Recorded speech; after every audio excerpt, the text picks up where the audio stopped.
good? Okay, so what we're here to talk about today, we're going to talk about this yoga for first responder stuff that I've been telling you guys I'm working on. So how did I end up here, right? You guys know that I do a little bit of traveling, teaching resilience stuff, meet people from all over North America while I'm doing it. And some of the folks I've met were Eric and Olivia. So Eric's a 13-year firefighter out of, I forget where he's out of, but he was a lieutenant with his department before he dedicated himself to this full time. Olivia was a dancer and a yoga instructor.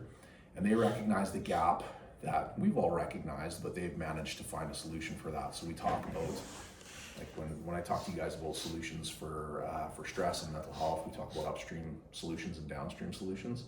We have an abundance of downstream solutions on the CFD, right? We have reintegration happens after the damages happen, CISM happens after the event, peer support is a downstream intervention as well, right? We need upstream stuff. That's where stress management came from, right? That's where we wanted to go with that. This is going to complement that. This is going to be another element of that. So when I met Eric and Olivia and saw what they were doing, I was like, this is awesome. This is what we need to do. So I managed to convince Chief Mackesy to let me take their course. When I became a TO instead of a resilience officer, he let me keep it. So this is how we ended up here, right? So that's why we're doing this, right? Is I want to bring an upstream intervention to the CFD that I really believe in. So, but if we're going to do that, I need buy-in and I need you guys to understand the why, right? So either you guys done yoga before? Yes. Yeah. Razi? No. Okay, sweet. Okay, so who does yoga? Definitely not me. Why not? Who does yoga? If not you, who does it?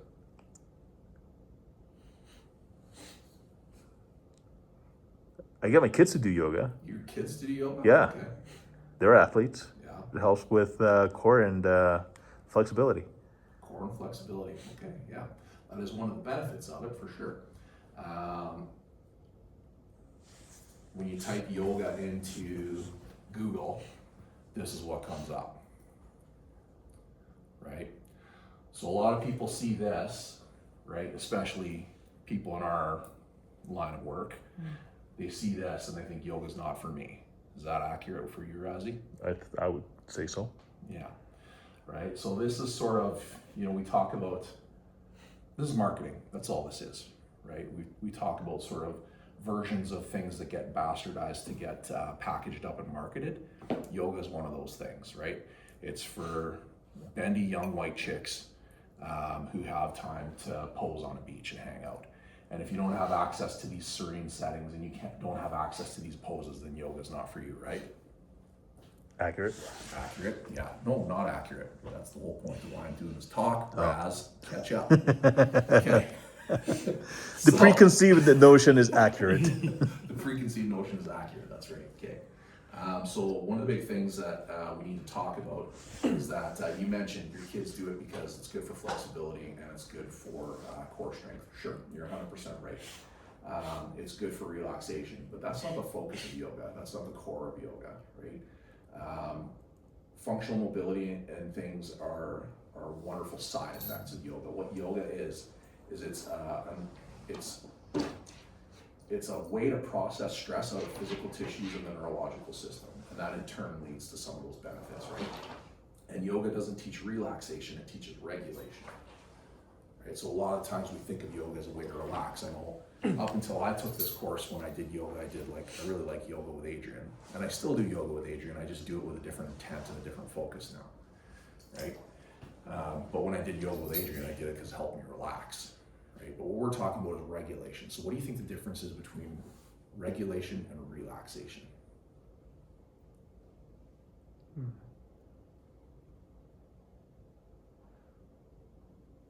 Well, regulation is about sort of stabilizing that. I always get sympathetic and parasympathetic nervous systems mixed up, but getting yourself sort of back on track when things are kind of deviating from the norm. Mm-hmm. Admittedly, I don't really know how to differentiate from relaxation besides just that feels like a more passive thing. Mm-hmm. Yeah. Yeah, that's a good way to put it. Yeah, for sure. So what are some things you do to relax? What do you guys do to relax? Chat with friends, Music, go for a walk. Go for a walk. Yeah. workout, What's that? workout, Work out. Yeah. just to kind of relieve stress a little bit. Yeah. How long do the effects of that last? The duration of what you're doing. Basically, Yeah. Right. So one of the big differences is so relaxation temporarily calms the nervous system, gets us free of tension and anxiety temporarily, gives us a little bit of rest, tranquility, peacefulness. We're stress free. We zen out. The system is off. We're coping with stress. Right. When we're talking about regulation, we're talking about neuroplastic healing. So we're actually having lasting effects on the brain, right, and on the nervous system. We're learning how to effectively activate the nervous system, because that's the thing, is like we have to be able to control the nervous system when it's activated in order to perform at our job at at a high caliber, right? So we're working with stress, and that's another big part of this too, is changing the way we relate to stress, changing our relationship with stress. So a lot of us think about, like, I'll ask you guys, is stress good or bad? It can be either. It can be both, yeah. It can be either, right? The biggest part of that is our perception of it, right? So I think I talked to you guys a little bit about the book I'm reading, Upside of Stress by Kelly McGonigal. The long and the short of it is, if you can simply change the way you look at stress, you release different chemicals when your nervous system is aroused, right? And if you look at stress as a challenge instead of a threat, or your stressor as a challenge instead of a threat, you'll release chemicals in your brain and in your tissues that will not only make you more able to be resilient in the moment, but they will make you more resilient in the future as well, right? So that's a big part of regulation, right? And then working with stress, you guys have seen me do my lecture a bunch of times, both of you, and you know when I talk about the Yerkes-Dodson graph, right? We talk about that sweet spot in the middle. Do you remember that one? So stress over performance. You've got the arc, right? So as stress increases, performance increases to a point, and then we get a point of diminishing returns, right? That's where regulation comes in. So the nervous system is activated, but we're regulating it to stay in that sweet spot. So we call that being in the zone. In YFFR, they call it being in a flow state, right? So that's what this is going to help us do. Okay, does that make sense? Any questions about that? No. No? Okay. Okay. Let's see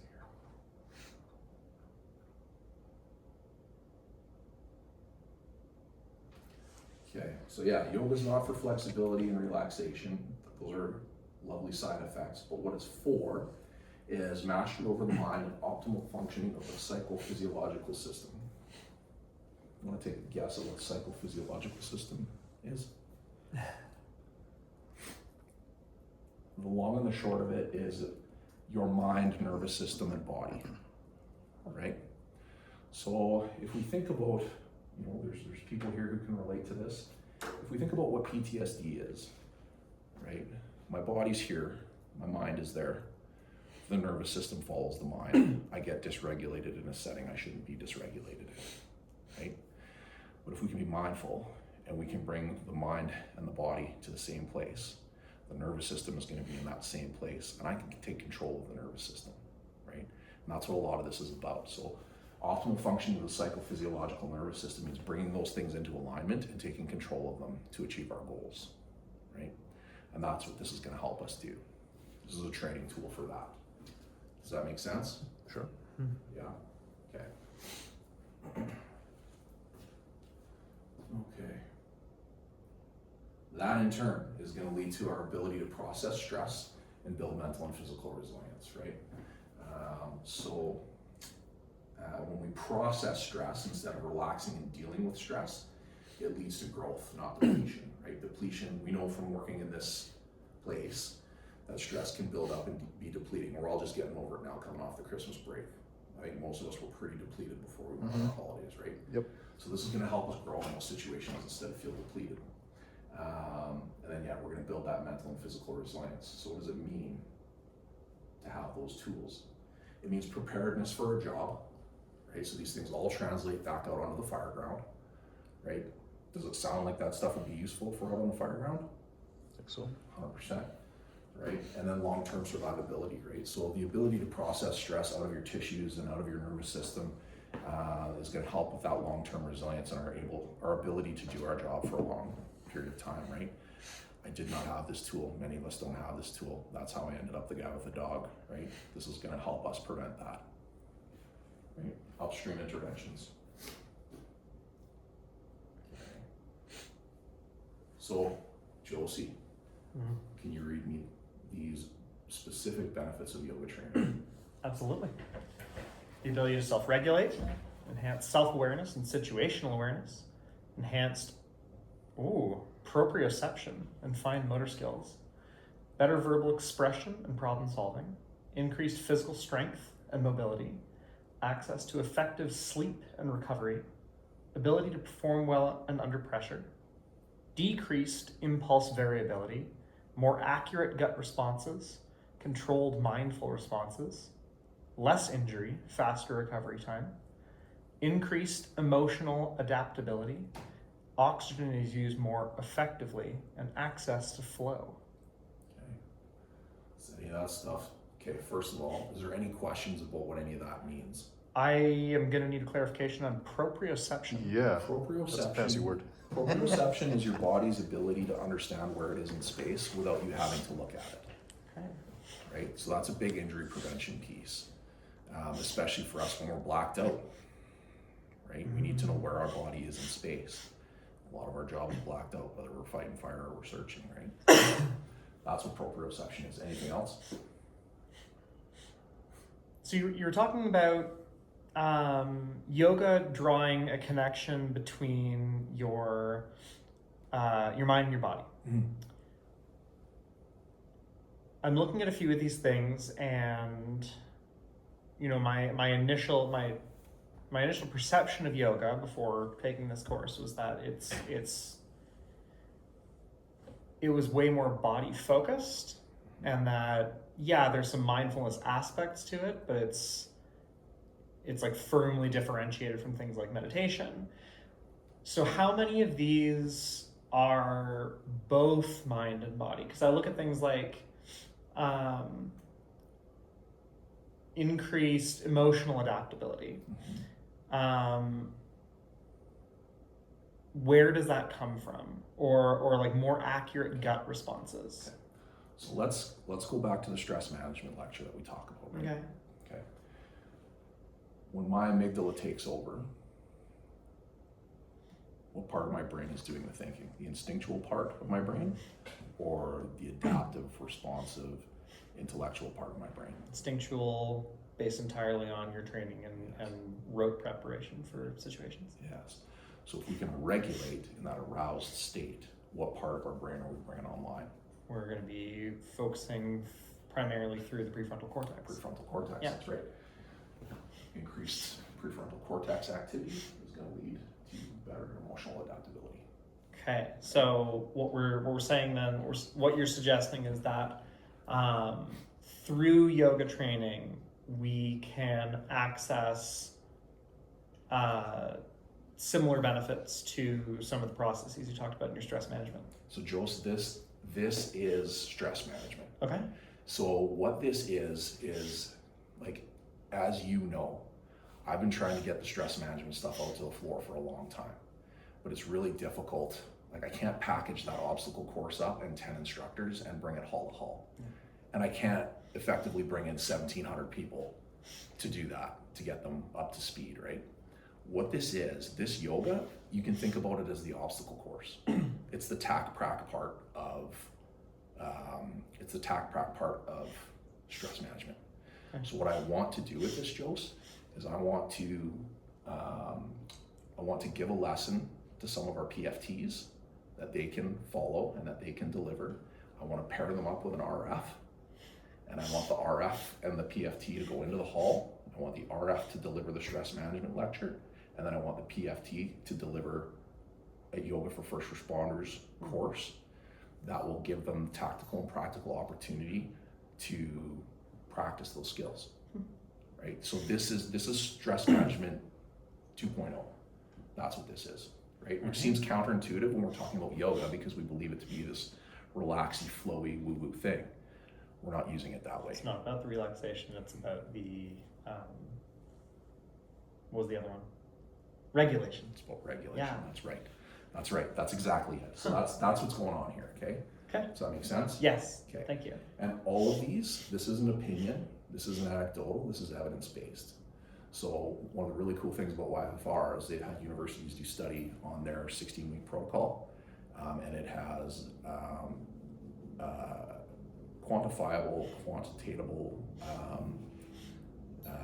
evidence of reducing PTS and PTSD symptoms when done in that format, right? Okay. And as we get further into it, you're going to understand why, because you guys have more than a base level knowledge of this stuff to start with. So you're going to see as we go through this, okay? Okay, so let me ask you guys, how much of our job is mental? Oh, huge. Vast majority of it, yeah. Vast majority of it, Yeah. right? We talk about it all the time. Firefighting isn't hard. It's not hard to pull a hose. It's not hard to throw a ladder. It's hard as the circumstances and the environments that we do it in, right? And that's why we need this stuff, right? How much training have you gotten on the mental side of this job? Before I started sitting in on your lectures, basically none. Yeah, so what do you think? Let's say we talked about, I've got about 500 firefighters trained in stress management, which means there's 1,200 people on this job who have zero training on this side of the job. This is gonna be more accessible. So what I wanna do with this as well is using the iCoach app that Wellness has. I'm gonna do videos of the 16-week protocol and put it out on that app for everybody to have access to, so that they can do that 16-week protocol and then have that tool to themselves, right? Cool, eh? Very. Yeah. So now you see why I'm excited about this. You're like, why has Willy been spending so many hours in his office doing fucking yoga? This is why. So Yeah. this is something that we can make, well, you teaching recruits and everything else when it comes to this kind of thing, you can have them be advocates for this program when they hit the floor, right? And be a resource Yes. to a certain extent. Yes, and so that's the intent as well too. Is I wanted Georgie here.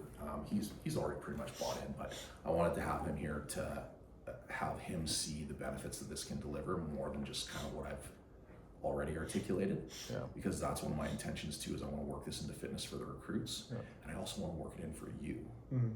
right? Because we talk about how the recruits, we talk about in stress management leaning into the parasympathetic nervous system all the time, but we give them no space for it. Well, you know who has even less space to lean into their parasympathetic? The recruit instructors, right? So if I can start delivering this as part of fitness in the mornings, and you start showing up, and you start showing up, and the rest of the recruit instructors start showing up, I think we're gonna see some really good benefits. I don't think we're gonna get that lull that we do at week 10, where everybody wants to kill each other. Right? I'm too tired to kill anyone. Right, hopefully, well, that's just it, right? Hopefully we can start to see some changes in that. And then the other thing is, as I've found, I've had some like under 5-year people calling me because they know I'm a resilience guy and they know I have the stress tools. And they'll say, I'm struggling with this. And I'll say, well, think back to your stress management class. Do you remember this? And they say, no, right? If I can teach them stress management at the beginning of the class and then do this yoga with them throughout the course and reinforce those skills, hopefully now that skill set is in them and they can take it out into the world, right? Where it's a 2-pronged approach now instead of one. I don't want to derail No, go. what you're teaching, Yeah. so we can have this conversation after, but I do want to sit down and discuss how best to implement that, because I'm currently talking about extending the curriculum to a 15-week model and a 17-week model. And I feel like having the extended time, we could better fit in more stress management periods in the gaps. And I think So the 16-week protocol is the studied standard, but we're going to have the beneficial effects of yoga done properly with the correct intent and done mindfully. We're still going to get those positive effects. Yeah. So they talk about if I can have anywhere between 3 minutes, if all you can give me is 3 minutes before drill, I can do yoga. I think we can do that. And if you can give me up to 90 minutes, we can really do some yoga, right? So it's like, it's very flexible, which is another really appealing thing about this for Academy, right? We're already crammed in so tight. Well, how do we make room for this new tool? We don't have to make that much we don't have to make that much space, right? We can do this. Yeah. Yeah. Make sense? Yes. No pun intended. Okay, back on track.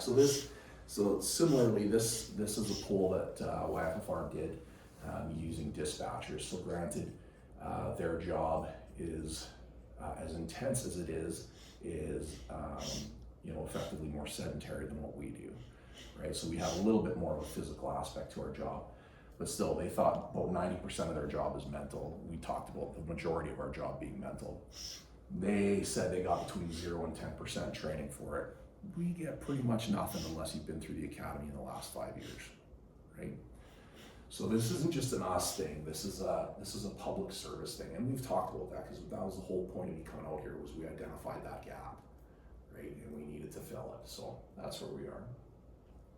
So this is the issue that YFFR solves. We've been talking about that.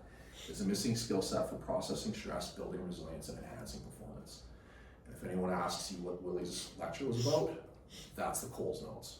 It's an effective tool to do these things. Are those things going to be important for our recruits? Yes. Are those things important for us? Yes. Critical. Easy peasy, right?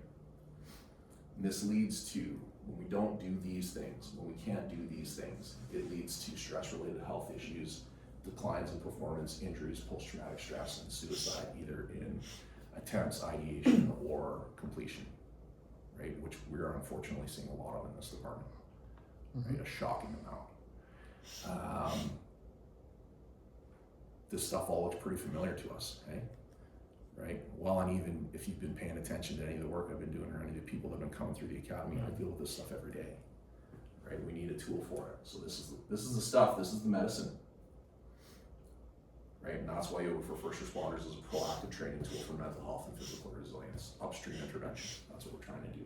It's that ounce of prevention versus the pound of cure, right? So how is it different than regular yoga, right? So, like I said, some of us, our perceptions of yoga or our experiences with yoga have been that woo-woo white lady hippie stuff, right? That is not what this is. This is focused on neurological fitness, not being bendy, not having a sexy beach bum, right? It's training for processing stress and building resilience. There's no woo-woo stuff. You're not gonna see prayer hands. You're not gonna see me sit on my knees, make little loops and say Om. You're not going to see any of that stuff. It's culturally informed and job specific. So like I mentioned, Eric was a firefighter for 13 years, right? He knows what's up and he helped build this. And when we get into it, you'll see like a lot of the movements that we do in this, and a lot of the poses that we do are specific to our jobs, specific to how we move while we're doing things. And a lot of it's designed to actually be done in full bunker gear on SCBA and on air, right? So getting comfortable being uncomfortable, right? From conceptual to tactical practical. So that's what we talked about, right? The conceptual piece is the lecture, the tactical practical is the doing, right? And we can the cool thing about this, you don't necessarily need the lecture. The lecture would be a great added component because we talk about the concepts in the classes too, right? It's proactive, it's upstream, and it enhances performance. Access to the flow state, we've talked about a bunch. That's that U-stress part of the Yerkes-Dodson graph. Performing under stress and pressure, using stress as a tool, right? So again, that's that changed relationship with stress as a challenge and not a threat. And it's gonna increase our tactical performance, right? Razzie, can you read me that? Oh boy.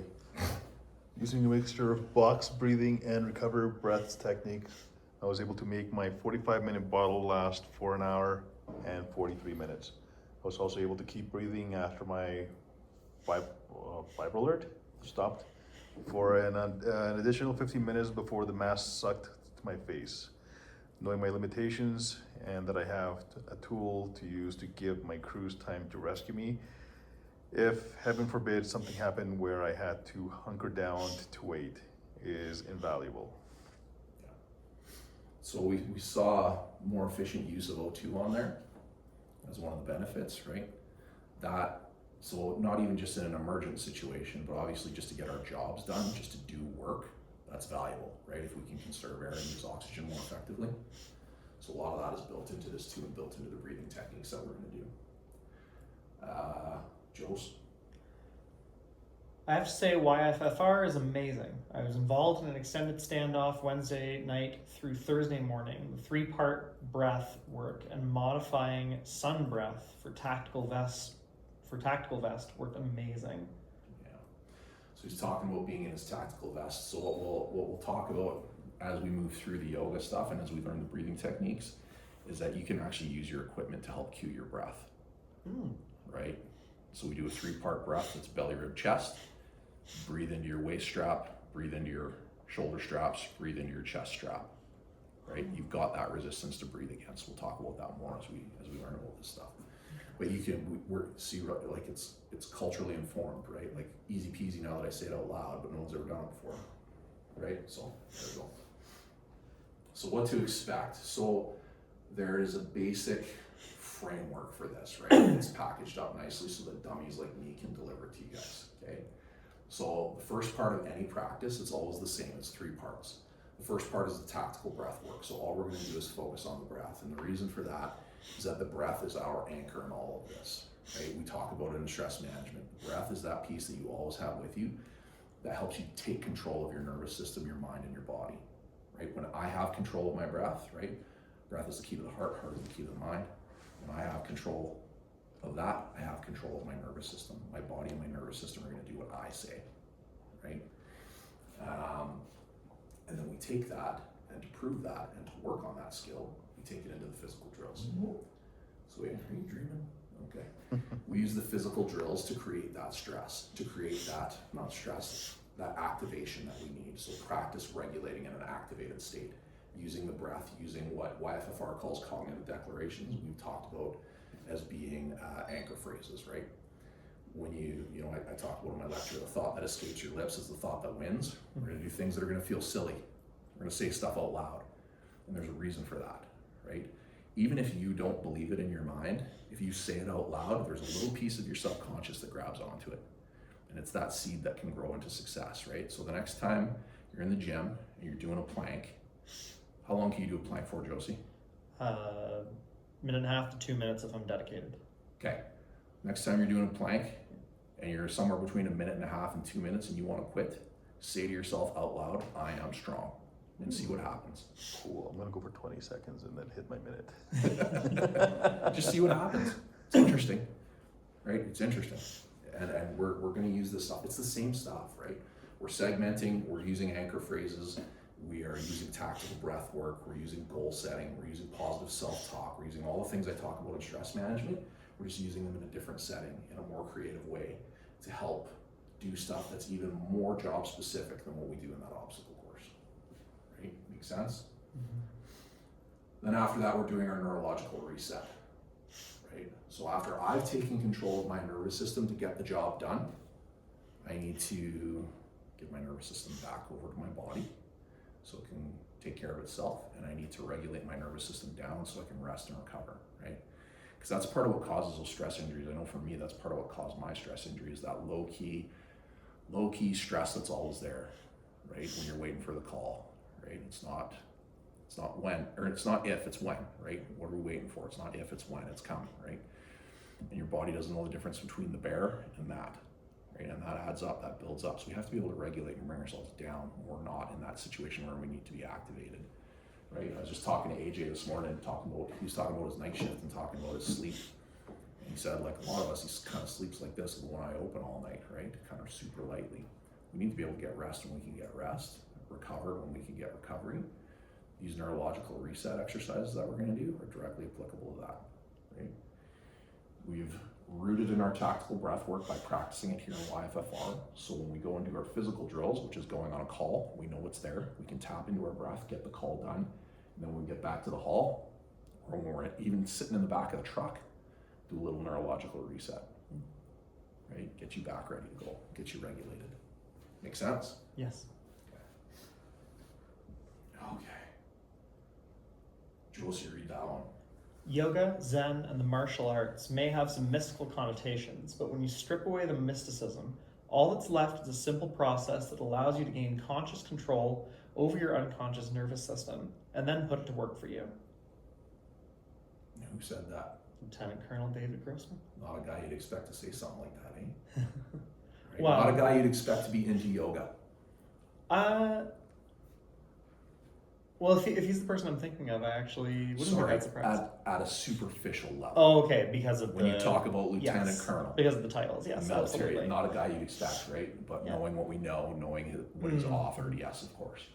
But I just think that's a really succinct and simple way to put Yeah. what we're doing and what we're trying to accomplish. Okay. Kate, do you guys have any questions about any of this? When can we start? So I have to record myself teaching a class as part of this module, so I'm hoping this week that we can do a class together. I would Yeah. love that. Okay. Yeah. Okay. Yeah. Anything else, Rez? Nope. No. Okay. This is good. Thanks, guys.